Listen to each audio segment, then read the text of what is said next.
இல்லை அது விபூதி வாங்கிக்கோங்க. அது கொஞ்சம் தவிர்த்துக்கங்க. அதை கொஞ்சம் தவிர்த்துக்கிட்டா கொஞ்சம் நல்லாயிருக்கும். ஆமாம், ஏன்னா அது அது இன்னும் கொஞ்சம் உடல் வந்து அதிர்வலைகளோ ஏதோ ஒரு மாறி போகிறதுக்கு வாய்ப்பு இருக்கு.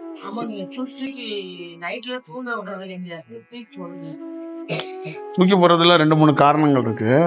நம்ம ஒன்று, இந்த சிவன் பாடல்லாம் படிக்கிறது, டெய்லியும் ஒரு அலைவரிசையில் இருக்கிறோம்ல, அந்த அலைவரிசையெல்லாம் நீங்கள் பண்ணிட்டீங்கன்னா ஒரு 20 நிமிஷம் தியானம் பண்ணணும்.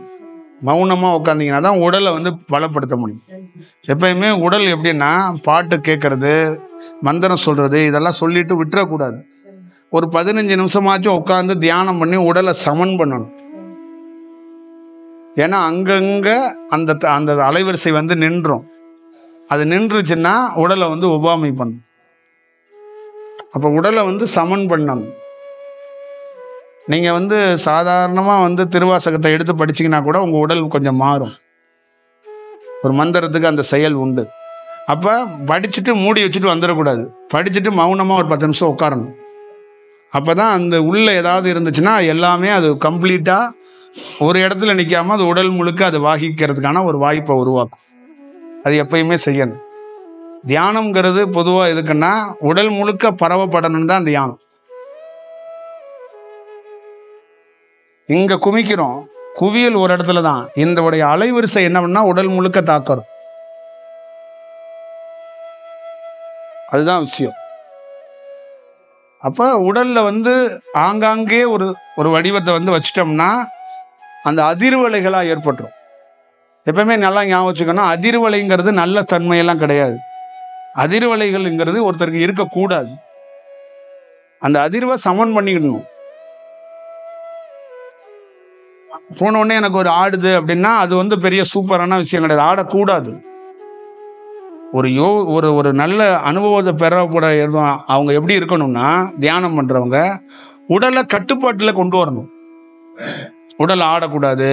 தியானத்தில் பண்ணாலும் அதெல்லாம் ஒரு ஸ்டேஜ்லையா அதை கரெக்ட் பண்ணுறதுக்கான வாய்ப்பை உருவாக்கணும். கொஞ்ச நாள் ஆடுதுன்னா அதை ஆடிட்டு ஒரு ஸ்டேஜுக்கு மேலே அதை ஆடுறதுக்கான வாய்ப்பை குறைக்கிறதுக்கு வாய்ப்பு கிடைக்கும். அது ஏன் சொல்கிறேன்னா, உடல் நல்ல பலப்படுத்தி நீண்ட நேரம் பயணம் பண்ணணும். அதுக்காக தான் அது உடலை வந்து நம்ம வந்து சரியான விஷயத்தை பார்த்துக்கணும். அப்போ வந்து அடிக்கடி அதை எந்த கிளாஸுக்கு நீங்கள் மந்திரம் படிக்க போனாலும் 10 நிமிஷம் உட்காந்து தியானம் பண்ணிட்டு தான் எந்திரிங்க. அது மௌனமாக இருக்கணும். பார்த்துங்க. வேற என்ன சொல்லுங்க ஐயா, வேற ஏதாவது?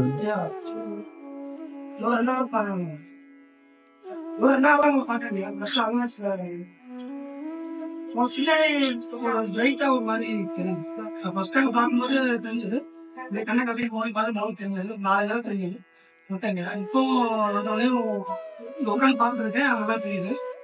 அது போக ஒரு ஆள் நிற்கிற மாதிரியும் தான் தெரியும். இப்போ தெரிஞ்சுதான் லைட் ஒரு மாதிரி தெரியாது. கரண்ட் ஏதாவது லைட்டு போட்டிருக்காங்களா பின்னாடி? அது என்னன்னா அதுதான் தியானம். நான் சொன்னேன்ல, தியானங்கிறது என்னன்னா இந்த பாடியை விட்டு வேலை செய்யறது தான் தியானம். அவுட் ஆஃப் பாடி எக்ஸ்பீரியன்ஸ்ன்னு சொல்கிறோம்ல, அதுதான். இப்போ அதுதான் வந்து உயிர் சக்தி. இந்த உயிர் சக்தியெல்லாம் தலைக்குள்ள குவியல் படும். அப்போ என்ன பண்ணோம்னா இந்த உயிர் சக்தியெல்லாம் ஒரு இடத்துல வெளியில் வந்து வேலை செய்யும். இதுதான் இதோட விஷயம். இது தியானத்திலேருந்து நடக்கிற செயல். இது எல்லாருக்கும் நடக்கணும். இங்கே காலங்காலமாக என்னன்னா ஒரு ஞானிக்கு மட்டுமே நடக்குது, ஞானி மட்டுமே அதை அனுபவிக்கிறார் அப்படிங்கிறது இருக்குல்ல. என்னை பொறுத்தளவுக்கு நான் என்ன நினைக்கிறேன்னா, இது ஞானி மாதிரியே எல்லாருக்கும் நடக்கப்படணுங்கிறதுக்காக நான் போராடுறேன். என்னோட நோக்கமும் அதுதான். என்னுடைய பிரதானமாக தனிப்பட்ட முறையில் என்னோடய பயணத்தோட திட்டமே என்னன்னா, ஒவ்வொரு தனி மனிதனுக்குள்ளேயும் ஒரு எக்ஸ்பீரியன்ஸை ஏற்படுத்தணும். அதை ஏற்படுத்துறதுக்கு ட்ரை பண்ணுறதுக்கான ஒரு முயற்சியை தான் நான் வந்து அவங்கள வந்து பலப்படுத்திக்கிட்டே இருக்கிறேன். இப்போ நான் அவங்கள என்ன சொல்கிறேன்னா, நீ என்ன கூட பற்றா பார்க்காத. அது பார்த்தனா உனக்கு வந்து அது உனக்கு ஒரு தடை ஏற்பட்டுரும். ஒரு சக்தியாக ஒரு செயலாக அந்த மாதிரி பார்க்கறது, ஒரு தியானம் பண்ணுறோம் ஒரு வடிவம் அப்படி பார்த்துட்டு அதுலேருந்து வெளியே வர்றதை கற்றுக்கணும். அதே மாதிரி இண்டிபெண்ட்டாகவே நீ இருக்கணும், சுதந்திரமாக இருக்கணும். அப்போ உன்னோட தியானம் என்ன பண்ணுன்னா அது ஒரு முழுமையான பாதையை நோக்கி போகும். எப்பயுமே ஒரு குரு மேலே பாசம் வைக்கக்கூடாது, அது ரொம்ப முக்கியம். தாய் மேல் வைத்தால் மட்டும் பற்று கிடையாது, குரு மேல் வைத்தாலும் பற்று தான். பற்று வைக்கக்கூடாது, புரியுதுங்களா? குரு முதல் செக்ஷனே என்ன, உனக்கு எனக்கு என்ன உறவுன்னா பற்றை அறுப்பது தான் உறவே. பட்டினத்தார் என்ன சொன்னா, ஒரு நாயோட ஒருத்தர் இருந்தால, அதுவும் என்னடா நாயோட சுத்திட்டு இருக்கேடா அப்படின்னு பிடிச்சி திட்டிட்டு தான் போனார். அதுவும் பற்று. அதெல்லாம் உடனே மாறாது, கொஞ்சம் கொஞ்சமாக மாறும். இப்போ ஒருத்தர் இருக்கிறாங்கன்னா சரணாகதியில நீங்க என்னை பார்த்துக்கங்க அப்படிங்கிறது தான் இருக்கணும். சிவன் இருக்கிறாரு, அவர் என்ன வடிவத்தில் இருப்பார்னு யாருக்கும் தெரியாது. சிவலிங்கமாக பார்க்குறோம், ஒரு உருவம் இருக்கு, அதை தாண்டி இன்னொன்று இருக்கலாம். அப்போ நம்ம அதை போய் ஆய்வு பண்ண வேண்டாம். உன்னை நம்பி இருக்கிறேன் அப்படின்னு சரணாகதியை ஒரு செயல் செஞ்சுட்டு, சரணாகதினா உங்களை முழுமையாக உங்களோட இருக்கிறேன், நீங்கள் தான் எனக்கு வழி நடத்தணும் அப்படிங்க செஞ்சுட்டு நீ மௌனமாக ஒரு தியானத்தில் மேற்கொள்ளும் போது அது பற்று இல்லை. இது ரொம்ப முக்கியம், புரியுதுங்களா? அப்போ உங்களுக்கு அவங்க என்ன பண்ணுவாங்கன்னா பக்குவப்படுத்துவாங்க. ஒரு தியானத்தோட பேசிக் என்னன்னா, ஒருத்தர் ஒரு நல்ல சரணாகதி அடைஞ்சிட்டு தேடுறாருன்னா அவர் எந்த பாதையில் போய் என்ன பொருளை தேடணும்னு இறைவன் காட்டி கொடுப்பான். இப்போ எனக்கு கிடைத்தது தனிப்பட்ட முறையில் என்னன்னு கேட்டிங்கன்னா, முதல்ல ஒரு சாதாரணமாக அந்த காவேரி கரையில் என்னுடைய வாழ்க்கை தொடங்கப்பட்ட போது, தியானமே வராத போது ஒரு நாள் தியானம் வந்துச்சு. தியானம் வர்றதுக்கு முன்னாடி நான் ஒரு புத்தகத்தை வாசிச்சுக்கிட்டே இருந்தேன். ராமகிருஷ்ணர் விவேகானந்தர் புத்தகத்தை தொடர்ந்து 1 வீக் வாசிக்கிறேன். அப்போ ஒரு நாள் தியானம் எனக்குள்ள வந்துச்சு. அந்த தியானம் என்னன்னா என்னை ஆச்சரியப்படுத்துனுச்சு. என்ன ஆச்சரியப்படுத்துனுச்சுன்னா, உங்கள் யாருக்குள்ளேயும் அந்த மாதிரி ஒரு அனுபவம் இருக்கான்னு எனக்கு தெரியலை. என்ன ஆச்சரியம்னா, எனக்கு உண்மையிலே ஒரு இடத்துல உட்கார வச்சிங்கன்னா 1 நிமிடம் கூட உட்கார மாட்டேன். கொஞ்சம் கனவு வந்துடும், நினப்பு வந்துடும். பல பேருடைய இங்கேருந்து அங்கே போகணும்லாம் ஒரு ப்ரோக்ராம் வச்சுருப்போம்ல, 11 மணிக்கு இவரை பார்க்கணும், 12 அதெல்லாம் வந்துடும். அப்போ என்னால் உட்காரவே முடியாது. எந்திரிச்சு என்ன பண்ணுவேன்னா, எதிரில் இருக்கிற உருவத்தை பார்த்து சாமி கும்பிட்டு அந்த கோயிலை சுற்றியே வருவேன். 3 தடவையோ 9 தடவையோ சுற்றுவேன். அப்படி தான் நான் பல ஆண்டுகளாக பயணிச்சுக்கிட்டு இருந்தேன். அப்போ ஒரு நாள் திடீர்னு இந்த புத்தகம் படித்தோடனே போய் உட்கார்ந்தோடனே இந்த இதயத்துலேயும் இடுப்பு பகுதியிலையும் ஒரு மாற்றம். அப்போ என்ன பண்ணுதுன்னா, அந்த உடல் ஸ்ட்ராங்காக அப்படி உட்காந்து, எனக்கு அந்த மூளை சிந்தனையெல்லாம் இல்லை, அப்படியே அமைதியாக, அப்படியே உள்ள அமைதியாக இருக்குது.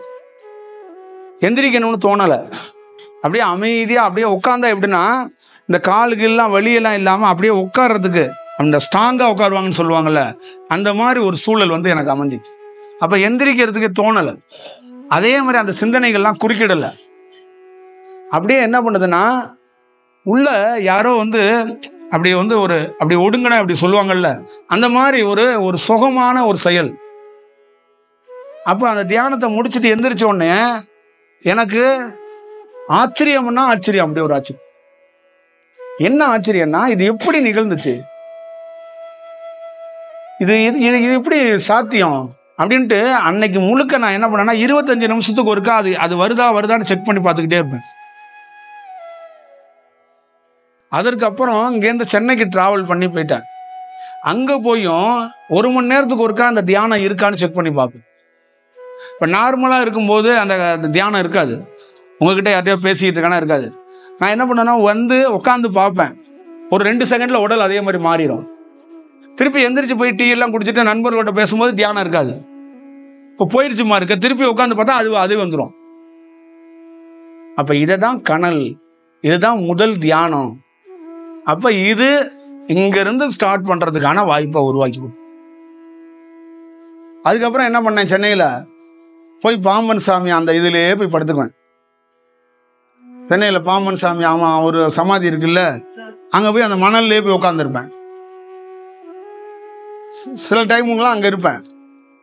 இந்த பௌர்ணமி அமாவாசை டயத்துலேயே போவேன், கூட்டம் அதிகம். ஆனால் அவங்கெல்லாம் பாட்டு பாடிக்கிட்டு இருப்பாங்க, யாரும் தியானம்லாம் பண்ண மாட்டாங்க. திருப்புகளை பாடிக்கிட்டே உட்காந்துருப்பாங்க எல்லாரும். திருவிழா மாதிரி ஜேன்னு இருக்கும் கூட்டம். அங்கே நான் முடிஞ்ச அளவுக்கு ஒரு 10 நிமிஷம் 20 நிமிஷம், அதுக்கு மேலே தியானம் பண்ண முடியாது, அந்த க்ரௌடில் அவ்வளோ சவுண்டு. அப்போ இது அப்படியே படிப்படியாக வளர தொடங்குனுச்சு. அந்த 20 நிமிஷம் 25 நிமிஷம் 1 மணி நேரம் அப்படி போனது. அந்த தியானம் அப்படிங்கிறது எந்த இடத்துல போய் உட்காந்தாலும் தியானம் வரும் அப்படிங்கிற மாதிரி வந்துருச்சு. பஸ்ஸில் உட்காந்தா அதே தன்னை மறந்து உட்காரலாம். வண்டியில் போனால் தியானம் பண்ணிக்கிட்டே போவேன். இங்கேருந்து வடபழனிலேருந்து தேனாம்பட்டை போகணும், 25 நிமிஷம் 1 மணி நேரம் டிராஃபிக் இருக்கும். அந்த 2 வீலர்லேயே தியானம் பண்ணிட்டு போவேன். ஒருத்தன் வண்டி ஓட்டுவான், நான் உட்காந்து தியானம் பண்ணிகிட்டே போவேன். ஒரே பஸ்ஸில் கும்பல் வலிஞ்சு நொம்பி கீழே உழுவ வேண்டிய கதையாக இருக்கும். சென்னையில் டோல்பியில் உள்ளே உட்காந்தா என்னென்னா நம்மளையும் தூக்கி அமுக்கிடுவாங்க. அவங்க அமுக்கிட்டு இருப்பாங்க, நான் உட்காந்து தியானம் பண்ணிட்டு இருப்பேன். இதெல்லாம் எனக்கு ஒரு சோதனையாக இதுவெல்லாம் செக் பண்ணி பார்த்தேன். அப்போ இதெல்லாம் இது மாறவே மாட்டேன்ருச்சு. அப்போ இந்த வடிவத்திலேருந்து ஏதோ ஒரு சேஞ்சு நடக்குது அப்படிங்கிறதுக்காக அது அடுத்தது எனக்கு என்ன நடந்துச்சுன்னா, அது அந்த பாதைக்கு ரிலேட்டடான ஆளையாக சந்திக்க வச்சுச்சு. இந்த தியானம் என்ன பண்ணுச்சுன்னா, கரெக்டாக எந்த பாதையில் போகணும், இப்படி இருக்கிறவன் எங்கேயாவது ஒரு ஆசிரமத்துக்கு போயிருக்கணும்ல, என்னை போக வைக்கலை.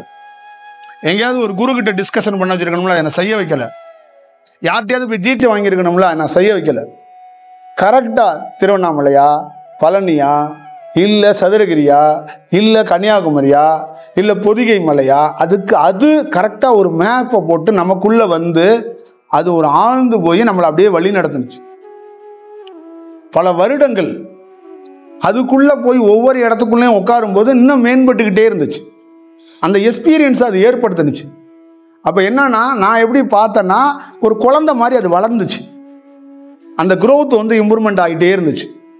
நான் பல மாதங்கள் அதை அப்படியே ஆய்வு பண்ணி பார்த்தேன். என்னுடைய கேரக்டர் சேஞ்ச் ஆகிறது, உடல்லேருந்து சேஞ்ச் ஆகிறது. இந்த 90 நான்லாம் ஒரு நாளைக்கு 5 முறை பட்டை போடுவேன். 2 உத்திராட்சை போட்டிருந்தேன். ஒன்று நவபாசானத்தில் இருக்கிற உத்திராட்சை, ஒன்று இன்னொரு நார்மல் உத்திராட்சை. காவி வெட்டியில் தான் இருப்பேன், பச்சை வெட்டியில் இருப்பேன், ப்ளூ கலர் வேட்டியில் இருப்பேன், எல்லா கலரில் வேட்டியெல்லாம் இருக்கோ அது எல்லா வேட்டியிலையும் இருப்பேன் ஒவ்வொரு நாள். இப்போ இதெல்லாம் சேஞ்ச் ஆணுச்சு, இதெல்லாம் தானாக வந்துச்சு. எதுவுமே நான் நிர்பந்தத்தில் விடவே இல்லை. இந்த காலகட்டத்தில் ஒரு பொருள் நம்மளை விட்டு போகணும்னு சொல்லுவாங்கள்ல, அது போணுச்சு. அப்புறம் அப்படியே போயிட்டு இருந்தபோது கோயில்களில் மணிக்கணக்காக தியானம் பண்ணுறதுக்கு அது சில கரெக்டான எந்தெந்த கோயிலுக்கு போகணுமோ அது அந்த உள் உணர்வும்பாங்கள்ல, அந்த மாதிரி ஒரு செயல் பண்ணுச்சு. அப்போ என்ன பண்ணனா, ஒரு ஸ்டேஜில் 90 குங்குமம் எல்லாம் வாங்கி பூசி அதுக்காக ஒரு 20 நிமிஷம் நம்ம தெரியுமில்ல, அந்த க்ரௌடில் உள்ளே போகிறது கஷ்டம். உள்ளே போயிட்டு அந்த தீவாரணை வாங்கலைன்னா நமக்கு மனசு கஷ்டமாயிரும். அதுக்காக வெயிட் பண்ணுவோம். அந்த சூழல்லாம் உடச்சிச்சு. அதெல்லாம் வாங்காத, அதெல்லாம் தானாகவே அவாய்ட் ஆணுச்சு. அது என்னன்னா, அந்த எண்ணம் என்னன்னா, அது மேலே ஒரு ஈர்ப்பு ஏற்படல். அந்த தீபம் எரிஞ்சிக்கிட்டு இருக்கு, ஒருத்தர் 90 போடுறாரு, குங்குமம் போடுறாரு, அந்த ஃபோக்கஸ் அவர் மேலேயும் அந்த தட்டு மேலேயே இல்லை. இது அவாய்டு கிடையாது, அது ஃபோக்கஸாகவே அங்கே எண்ணமே இல்லை. அதே ஆளு தான் முன்னாடி அந்த இறைவனை பார்த்துட்டு அந்த தட்டில் வாங்கிட்டு அந்த பூசிட்டு வந்தால் தான் மன திருப்தியாக இருந்துச்சு. அதே ஆளு தான், சேம். எனக்கு இந்த மாதிரி அனுபவம் அதிகமாக பழனியில் அந்த க்ரௌடில் நாங்கள் போய் நின்று எனக்கு நண்பர்கள்லாம் உள்ளே கூட்டிகிட்டு போய் விட்டுருவாங்க. ஆனால் போய் சாமியை பார்க்குறதோட அந்த விபூதி வாங்குறது எங்களுக்கு ரொம்ப கடுமையாக சவாலாக இருக்கும், கூட்டம் அதிகமாக வந்துடுறாங்கண்ணா. ஆனால் என்ன இருந்தாலும் அதை வாங்கி பூசிட்டு வந்தால் தான் ஒரு ஆனந்தமாக இருந்துச்சு. அந்த செயல் இந்த தியானம் என்ன பண்ணுச்சுன்னா, அதை அவாய்ட் பண்ணுச்சு. சில பேர் அது வேண்டப்பா, நான் தியானம் பண்ணிகிட்டு இருக்கேன், எங்கள் குருநாதர்கள் இங்கெல்லாம் விபூதியெல்லாம் அதெல்லாம் இல்லைங்க, சத்தியமாக காட் ப்ராமிஸாக அதெல்லாம் நடக்கலை. அது தானாகவே என்னென்னா அந்த லயம்ங்கிறது அதுதான். அதை அது மேலே இருக்கிற ஈர்ப்பு எனக்கு போயிடுச்சு. அதே மாதிரி பச்சை வேட்டி, இந்த காவி வேட்டி மேலே இருக்கிற ஈர்ப்பெல்லாம் அதுவே போயிடுச்சு. தானாக உத்திராட்சியெல்லாம் கழட்டி வச்சுட்டேன். இதெல்லாம் அந்த பொருள் மேலே இருக்கிற ஈர்ப்பு, இதுதான் ஒன்று ஒன்றா போகுங்கிறத நான் உங்ககிட்ட சொல்கிறது. இந்த தியானத்தோட வெளிப்பாடு என்ன, ஒருத்தர் சேஞ்சு எப்படி ஆகுறாரு, அவரோட சேஞ்சஸ் என்ன மாதிரி நிகழுது அப்படிங்கிறது தான். அப்போ பல நாள் பல இன்சிடெண்ட்டுகளில் எனக்கு சேஞ்ச் ஆகப்பட்டிருக்கு. இந்த மாதிரி எனக்கு ஒரு ஏறத்தாழ 1000 டைம் இந்த மாதிரி எக்ஸ்பீரியன்ஸ் இருக்கு ஒவ்வொரு இடத்துக்குள்ளேயும். அந்த மாதிரி அந்த சேஞ்சஸ் எல்லாம் நான் இரவு பகல் பாராமல் சந்திச்சிருக்கிறேன். அப்போ எல்லாம் உடலில் வந்து ஒரு மாற்றம் ஏற்படும். அப்போ ஏற்படும் போது ஒவ்வொரு சூழலாக மாறும். இது மாணவர்கள்ட்ட நடக்கும். அது உங்களோட தியானத்திலேருந்து சேஞ்சு தானாக நடக்கும். இது வர்ற வரைக்கும் நம்ம கொஞ்சம் காத்திருந்து அந்த உள்ள இருக்கிற தியானத்தை வளர்க்க, அது தானாக வளருங்க. உங்களுக்கு தெரியாது, அது தானாக வளர்ந்து அது வளர வளர என்ன பண்ணுன்னா உங்களை வந்து மாற்றும். அந்த உண்மையாக தியானம் பண்ணுறவங்க சேஞ்ச் ஆகுறாங்கன்னு சொல்கிறாங்கல்ல, அதுக்கு காரணம் வந்து அதுதான். அந்த உள்ள மாறுதுன்னா நீங்கள் சேஞ்ச் ஆவீங்க. இங்கே நிறைய பேர் என்னன்னா, நான் இவரால் சேஞ்ச் ஆனேன் அவரால் சேஞ்ச் ஆனேங்கிறாங்க. அப்படிலாம் இல்லை. உங்கள் தியானம் சேஞ்ச் பண்ணி விட்டுரும். இது எனக்கு நடந்த நிதர்சனமான உண்மை. எனக்கு நடந்த இது என்னுடைய அனுபவம். இது புரியுதுங்களா? அதுதான் நான் வந்து ஒரு பெரிய மாற்றத்துக்குள்ளே சந்திக்கிறதுக்கான வாய்ப்புகள் உருவாக்கப்பட்டது. அப்போ பல நாள் கிராமங்கள்லேயே நான் வந்து ஒரு ஹெட்ஃபோனை வச்சுட்டு பாட்டு கேட்பேன், வீடியோ பார்ப்பேன், எல்லாம் பார்ப்பேன். ஆனால் தியானங்கிறது எங்கேனா உட்காந்தாலும் வரும். கிராமங்கள் இப்படி ஒரு சேரை போட்டு வீட்டில் உட்காந்துருப்பேன். அந்த ஸ்ட்ரீட்டில் வந்து 20, இந்த பக்கம் 10 வீடு, இந்த பக்கம் 10 வீடு இருக்குது. காலையில் எந்திரிச்சோடனே எப்படி இருக்கும் சத்தமானு உங்களுக்கு தெரியும். 9, 8:30 மணிக்கெலாம் அந்த மாடெல்லாம் அவுத்துட்டு போவாங்க. நான் ஒரு இடத்துல உட்காந்துருப்பேன், அப்படியே கண்ணை மூட்டு அப்படியே தியானத்துக்கு போயிடுவேன். அவங்களாம் என்னன்னா சிரிச்சுக்கிட்டே போவாங்க. வீட்டில் உள்ளவங்க என்ன கிண்டல் பண்ணுவாங்கன்னா, என்ன கண்ணை மூடிக்கிட்டே உட்காந்துருக்காரு எப்போ பார்த்தாலும். அதுவாக அப்படியே மாறுறது தான் உள்ள. இப்போ பல பேருக்கு வந்து அதோடைய அனுபவம் என்னன்னு தெரியலை. அப்போ என்னோட எக்ஸ்பீரியன்ஸ் என்னன்னு கேட்டிங்கன்னா, சுடுகாடு பக்கத்தில் இருக்கும். அதுலேருந்து ஒரு 100 மீட்டரில் ஒரு மரம் கிடக்கும். அந்த மரத்தில் போய் உட்காந்துருப்பேன். நைட்டில் 7 மணிக்கு மேலே அங்கே போகக்கூடாதுப்பா. அங்கே உட்காந்து அப்படியே தன்னை மறந்து அப்படி தியானம் பண்ணிகிட்டே உட்காந்துருப்பேன். இது வந்து வாலின்றதா நிர்பந்தமாலாம் எதுவும் நடக்கலை. சில பேர் என்னென்னா, நம்ம தியானம் பண்ணி ஆகணும், நம்ம இந்த கோயிலில் போய் தியானம் பண்ணணும், நம்ம இங்கே போய் தியானம் பண்ணுவாங்களே. ப்ராமிஸாக எனக்கு என் வாழ்க்கையில் இந்த மாதிரி நடந்ததே கிடையாது. தியானம் பண்ணணும் அப்படின்னு நான் பிளான் பண்ணி என்றைக்குமே தியானம் பண்ணதில்லை. இப்போ நான்லாம் கொடுக்குறேன்ல, நிறைய பேர் ரொம்ப ஃபீல் பண்ணியிருக்கிறேன். 4 மணிக்கு தியானம், 1 மணிக்கு தியானம், 7 மணிக்கு தியானம், நிறைய பேர் வந்து கதறாங்கல்ல. அதெல்லாம் நினைக்கும் போது எனக்கு ரொம்ப கஷ்டமாக இருக்குது. நான் ஒரு நாள் கூட அந்த மாதிரி தியானம் பண்ணணும்னு டயத்தை பிரத்யேகமாக ஒதுக்கிட்டு பண்ணதே கிடையாது. ஒரு டைம் கூட என் லைஃப்பில் தியானத்துக்குன்னு ஒரு டைம் ஷெட்யூல் போட்டதே கிடையாது. தியானத்துக்குன்னு ஒரு இடத்த நான் வச்சுக்கிட்டதே கிடையாது. எங்கள் வீட்டில் அடுப்பங்கரையில் உட்காந்து கூட தியானம் பண்ணுவேன். இன்ன வரைக்கும் சாட்சியாக என் மனைவி, என் குழந்தைங்க, என்னோட உறவுகள் எல்லாருமே இருக்கிறாங்க. எந்த இடத்துல வேணாலும் உட்காருவேன். அந்த இடத்துல மனுஷனே உட்கார முடியாது, அந்த இடத்துக்குள்ளே உட்காந்துருப்பேன். அது தியானம் வரும். வேலை கடுமையாக வேலை செஞ்சுக்கிட்டே இருப்பேன்.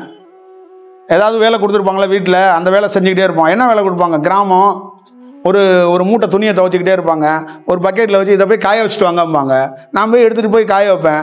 காய வச்சுட்டு வந்து சேரில் உட்காந்துருப்பேன். அப்படியே ஒரு 10 நிமிஷம் கேப்பில் அப்படியே தியானம் பண்ணிக்கிட்டே இருப்பேன். ஏன் பண்ணுறேன், எதுக்கு பண்ணுறேன்லாம் தெரியாது. சரி, கண்ணை மூடிக்கிட்டே இருக்காரு, அவருக்கு வர சொல்லு, திருப்பி இன்னொரு பக்கெட் ரெடி ஆச்சு போய் காய வைக்க சொல்லு, ஆனால் திருப்பி வந்து காய வைக்க போவேன். அவங்களுக்கு தெரியாது இது என்ன ரியாக்ட் பண்ணணும். ஆனால் எனக்கு என்னன்னா, இது டிஸ்டர்ப் இல்லை எனக்கு. நான் வந்து உங்களுக்கு யதார்த்தத்தை உண்மையை சொல்கிறேன். அப்போ அவங்களுக்குள்ளேயும் எந்த பாதிப்பும் இல்லை, எனக்குள்ளேயும் எந்த பாதிப்பும் இல்லை. அப்போ இயல்பாக இருப்போம். அப்போ காலையில் கொண்டு போய் மாட்டை கொண்டு ஆற்றுல கொண்டு விட்டுட்டா ஆற்றுல அந்த பக்கம் போவோம். அப்போ 4 மணிக்கு ஈவினிங்காக போய் அந்த மாடு வருதா இல்லை அந்த பக்கம் எங்கிட்டாவது வாழைக்கொள்ளைக்குள்ளே போயிருச்சான்னு பார்க்க போகும்போது அந்த ஆறு சும்மா தானே கிடக்கும். அப்போ ஆற்றுக்குள்ளே துண்டை விரிச்சுட்டு நம்ம நடு ஆற்றுல உட்காந்து கொஞ்ச நாளைக்கு தியானம் பண்ணிக்கிட்டே இருப்போம். அப்போ பார்த்தா ஒரு அரை மணி நேரம் இப்படி உட்காந்துருப்போம். அதுக்கப்புறம் நம்ம எந்திரிச்சு அந்த மாடு அங்கிட்டு வந்துட்டு இருக்கோம். அதை ஓட்டிக்கிட்டு திருப்பி வீட்டுக்கு வந்துடுவோம். இது எல்லாமே இயல்பாகவே நடந்துச்சு. திட்டமிட்டு இப்படி ஒரு வேலை நடக்க போகுது, இப்படி ஒரு வேலை பண்ண போகிறோம்னு இல்லை. காலையில் வந்து ஒரு 6:30 மணிக்கு 6:15 எழுந்துச்சு டீ கடையில் போய் டீ குடிக்கிறதா வழக்கம். டீ கடையில் போனால் கிராமத்தில் இருக்கிற டீ கடை உங்களுக்கு தெரியும். அங்கே ஒரு டீ கடை, அதுக்கு பக்கத்துலேயே ஒரு அரச மரம். அந்த கடையில் போய் முதல்ல ஃபஸ்ட்டு ஒரு டீயை குடித்தோன்னா கூட்டம் அதிகமாக இருக்கும். குடிச்சிட்டு பின்னாடி அரச மரத்தில் உட்காந்து தியானம் பண்ணிகிட்டு இருப்போம். அந்த குருக்கள்லாம் பக்கத்தில் ஒரு பிள்ளையார் கோயில் இருக்குது, அவரெல்லாம் அர்ச்சனை பண்ணிவிட்டு இந்த ஊர்லேயே எவனோ ஒருத்தன் கண்ணை மூடிட்டு உட்காந்துருக்கானே யாருன்னு என்னை வந்து ஒரு நாள் விசாரித்தார். நீங்கள் யார் வீட்டு பையன், எங்கேருந்து வர்றீங்க, ஏன் என்னன்னா எவனுமே இப்படி உட்கார மாட்டானே, இந்த ஊரில் யாரும் இப்படி உட்கார மாட்டாங்களே, நீங்கள் என்ன அப்படி உட்காந்துருக்கீங்க? சும்மா தாங்க உட்காந்துருக்கேன். அந்த டீ கடைக்காருக்கு மட்டும் தெரியும் இவர் உட்காந்துருப்பாரு அப்படின்னு. அவர் திருப்பி வந்து ஒரு 9 மணி 9:15 வந்து திருப்பி ஒரு டீயை குடிச்சு நான் பொருள் போயிடும். அது தியானம் பண்ணுற இடம்லாம் கிடையாது. சும்மா அப்போ அவங்களாம் என்ன பேசியிருப்பாங்கன்னா, அவர் ஃபோனில் பேசுவார், வந்தால் 2 டீ குடிப்பார், அப்புறம் போய் கண்ணை மூட்டு அங்கே உட்காந்துக்குவார். அவர் என்ன பண்ணுறாருன்னு தெரிலங்க, அவர் இந்த இவங்க வீட்டு மருமவன் அவர் அப்படின்ருவாங்க. அவங்கள்ட்ட போய் நான் எந்த டெஃபினேஷனோ எந்த விஷயமோ கொடுக்க மாட்டேன். நான் திருப்பி ரொட்டீன் என்ன, போய் வீட்டில் போய் ஒரு அட்டன்ஸை போட்டு வீட்டில் உள்ளவங்களோட மிங்கிள் ஆகிட்டு அவங்க ஒரு அண்டாவில் ஒரு குண்டாவில் தண்ணி சோறை போட்டு கொடுப்பாங்க, சாப்பிட்டுட்டு திருப்பி அப்படியே வந்து ஒரு கைத்துக்கட்டில் உட்காந்து திருப்பி கண்ணை முடிக்கிறது. இதுதான் நம்ம வாழ்க்கை. அப்போ எவ்வளோ பெரிய சேஞ்சை, எவ்வளோ பெரிய விஷயத்தை அது தானாக நிகழ்ந்துருக்குங்கிறத பாருங்கள். அப்போ தியானம் வந்துருச்சுன்னா நீங்கள் இயல்பாக இருந்தீங்கன்னா அது உங்களை விட்டு போகவே போகாது. அது அப்படியே வளர்ந்துக்கிட்டே இருக்கும். நீங்கள் படிப்படியாக சேஞ்ச் ஆகிக்கிட்டு அப்படியே எல்லாமே இருக்கும். கஷ்டம், சூழல் எல்லாமே இருந்துச்சு. அப்படியே நான் தியானம் பண்ணிட்டு இருக்கிறதுனால அப்படியே வந்து எல்லாரும் வந்து நிற்கலை. எல்லாம் பிரச்சனை தான், துன்பம் தான், துயரம் தான் எனக்குள்ளே இருந்துச்சு. ஆனால் தியானம் போகவே இல்லை. அது மேலும் மேலும் இம்ப்ரெஸ் ஆகிட்டு மேலும் மேலும் பலப்படுத்திக்கிட்டே இருந்துச்சு. இப்போ எனக்கு என்ன சவால் ஆயிடுச்சுன்னா, ஒரு காலகட்டத்தில் எல்லாம் நெருக்கடி அதிகமாகிடுச்சு. ஃபேமிலியை ரன் பண்ணுறதுல ஒரு சவால் வந்துருச்சு. தொழிலில் வருமானம் இல்லாமல் ஆயிடுச்சு. அப்போ அந்த காலகட்டத்தில் நான் சமாளித்தது எப்படின்னா, அந்த தியானம் என்ன பண்ணுதுன்னா, எனக்கு கஷ்டத்தையே எனக்கு கஷ்டம்னு எனக்கு தோண வைக்கலை. ஆப்போசிட்டில் உள்ளவங்க அழுதுகிட்டே சொல்லுவாங்க, எவ்வளோ பெரிய குடும்பம் வறுமையில் இருக்குது தெரியுமா, நீ கொஞ்சமாச்சும் அந்த சீரியஸை உணர்றியா? நான் வறுமையில் இருக்கிறத அவங்க சொல்கிறாங்க, என்னால் அது ஃபீல் பண்ண முடியலை. வறுமைன்னு தெரியுது, ஆனால் அந்த சோகம் வந்து என்னை தாக்க மாட்டுது. இந்த இடத்துல நீ அழுகணும் அப்படின்னா அழுக வர மாட்டுது. இந்த சுச்சுவேஷனில் நீ அழுதே தீரணும், இப்படி ஒரு சோகம் நடந்திருக்கு நம்ம வீட்டில், நீ வந்து இதை என்னன்னு அவங்க ஃபீலாக சொல்லும்போது நான் அப்படியே நின்றுக்கிட்டே இருக்கேன். ஏன்னா எனக்கு நானே ட்ரை பண்ணுறேன். எனக்கு எப்படி, நான் எப்பயுமே கண்ணை ரொம்ப நாள் விழிச்சு பார்த்தா நீர் வரும், ஆனால் அழுகையெல்லாம் வராது. அழுகையெல்லாம் வராததுக்கு காரணம், நான் நிறைய அழுகக்கூடிய ஆள் இந்த தியானம் வந்ததுக்கப்புறம் வர்றதில்லை. அது பெரிய கண்டுபிடிப்பு. எனக்கு ஸ்டார்டிங்கில் முதல்ல இன்சியில் எனக்கு அனுபவம்னு ஏற்பட்டது. அழுக வரல, ஒரு சோகமான சம்பவத்துக்கு அழுக வரல. ரெண்டாவது, அந்த சோகம் வந்து என்னை பாதிக்கவே மாட்டேன்ருச்சு. ஒரு துக்கமோ ஒரு சந்தோஷமோ ஏதோ ஒரு ரியாக்ட் பண்ணணும்ல, அந்த ரியாக்ட் உள்ள ஆக மாட்டேன்ருச்சு. எனக்கு வந்து சம்பவமாக தெரியுது. ஆப்போசிட்டில் ஒருத்தர் விழுந்துட்டாரு, விழுந்துட்டாரா அப்படிதான் தெரியுது கொஞ்சம். இது வந்து இறக்கப்பட மாட்டுது உள்ள. அது ஒன்று ஃபீல் பண்ணும்ல, பக்கத்தில் உள்ள ஐயோ இப்படி விழுந்தாருங்க அப்படின்னு அவங்க ஒன்று சொல்கிறேன், அந்த மாதிரி வர மாட்டுது. அப்போ இதெல்லாம் ஒரு அனுபவம் அப்படிங்கிறத நான் புரிஞ்சுக்கிட்டேன். அப்போ அதனால தான் அப்படி ஒரு நெருக்கடியான காலகட்டத்தில் எனக்கு எந்த பாதிப்பும் ஏற்படலை. அந்த தாக்கு பிடிச்சதுக்கு காரணம் அதான். இது வந்து நமக்கு இல்லை, எல்லா துறவிகளுக்குமே இப்படி தான். இப்போ விவேகானந்தருக்கெல்லாம் அவ்வளோ பெரிய ப்ராப்ளத்தையும் தாக்கு பிடிச்சாருன்னா அந்த தியானம் தான் தாக்கு பிடிக்க வச்சுச்சு, அதுதான் காப்பாத்துனுச்சு. இப்போ நம்மளாம் நிற்கிறோம்னா அதுக்கு மெயின் காரணம் அந்த தியானம் தான் காப்பாற்றி கொண்டாந்துச்சு. ஏன்னா அவ்வளோ பெரிய வறுமையிலெல்லாம் தாக்கு பிடிக்க முடியாது. ரொம்ப சவாலான செயல் இது. நிற்கிறது ரொம்ப கஷ்டம். இப்போ நிறைய பேருக்குள்ள வாழ்க்கைக்குள்ளே உங்களுக்குள்ளே நிற்கிற அந்த தவிப்பு என்னன்னு கேட்டிங்கன்னா, அந்த தியானம் உள்ளே கிடைக்காது தான். கிடச்சிருச்சுன்னு வச்சுங்களேன், அது உங்களை வந்து சோகமாக்க விடாது. முதல்ல இது வந்து என்னுடைய லைஃப்லேயே நடந்த ஒரு முக்கியமான ஒரு செயல் வடிவம். அதை தான் நான் வந்து எக்ஸ்பீரியன்ஸாக வந்து எல்லாத்துட்டையும் வந்து சொல்லி, இதை வந்து எப்படியாவது ட்ரை பண்ணுங்க, இது வந்து நடக்கும், இது வந்து நடந்த செயல். இன்னும் எளிமையாக யார் எப்படி சொல்ல முடியும்? நான் சொல்லுங்கள்.